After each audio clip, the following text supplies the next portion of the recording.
ये जो यहाँ पे फैक्ट्री है सॉल्ट प्रोडक्ट्स की, इसके लिए सॉल्ट का अरेंजमेंट आप कहाँ से करते हैं? साल जो है पंजाब के एरिया हिमालया के जो पहाड़ हैं वहाँ से ये स्टार्ट होता है, इससे खेवड़ा से लेके डेरा इस्माइल खान तक मुख्तलिफ रेंज है साल्ट की, और वहाँ से ये इंपोर्ट करके आज़ाद कश्मीर में यहाँ प्रोसेस करते रहे हैं और फिर ये री एक्सपोर्ट होता है सामने।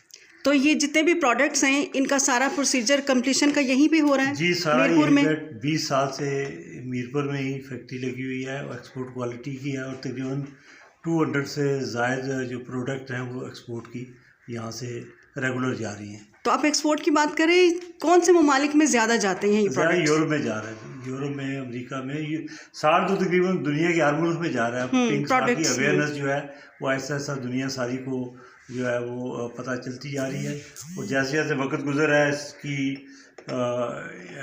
डिमांड में जो है वो इजाफा होता जा रहा है। बहुत शुक्रिया।